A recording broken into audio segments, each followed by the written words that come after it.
Hey guys, welcome back to another Madden Pump video. We recently had a customer go with one of our more cost-effective options for dosing into several applications. Just using one motor and 3 pump bodies, and here they occasionally have a reason to completely shut off a pump head, so they might run 2 and leave 1 dry, vice versa. And so we thought we'd go over in better detail how the JN stroke adjustment works here. So what I have here is called our top plate assembly. You'll see the dial scale here.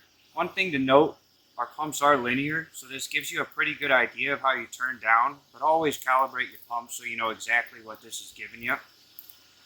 Now on the back side here, we call this a cam. These are set with a flat, so we know what 100 is. And on the other side of here, it's machined to a perfect 10-to-1 turn down. So what I mean by that is when our guys install this, and if Gary can zoom in here, on these pumps actuating, you'll see how the eccentric is pushing the piston and this spring and retainer plate back and forth. This is 100% stroke. So when we go to set this, we set it at 100 so we know it's completely open. This is going to allow the pump to stroke the whole way. What our guys are doing here is we're trying to find that first spot where it starts to hit. And then this is how we know we're truly at 100. So what our guys will do is we'll start to, like you see on this other one that's already been calibrated, we'll tighten that down. And now again, if you can imagine, this is stroking freely inside. This one's running open too, just like these are. What we're doing when we start to push this down is we're actually releasing that cam.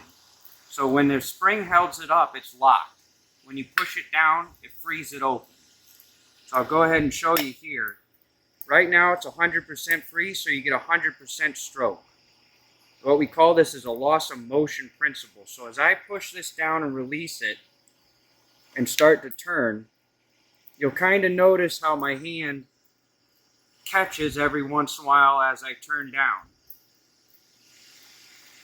So right here I have it at about 50. What that's doing is we've protruded the cam out far enough that we're now going to restrict about 50% of its motion. So the further I turn this down, the more often I'm going to feel that retainer plate hit it, because the stroke is shorter and shorter and we're choking it off more and more until finally you're going to get to the point where it's going to feel like you're completely resisting the stroke, and that's a good thing. So depending on where you're at, you may have to play with it a little bit, but eventually you're going to choke this off near zero to the point where it's not moving any fluid. Now if you do want a true zero, we do recommend that you go ahead and put some kind of shut-off valve on the suction. These pumps can run dry just fine. You'll ensure that no fluid goes through the pump head. But the other nice thing about that is if you turn the pump down, I got too much oil in my hand. There we go. Turning it down ensures that you're not going to waste diaphragm life because it's not stroking. But then shutting off that valve is what ensures you'll truly have no flow through it. If these pumps are on pressure and you turn it down, they will be choked out. But again, that's kind of a food for thought.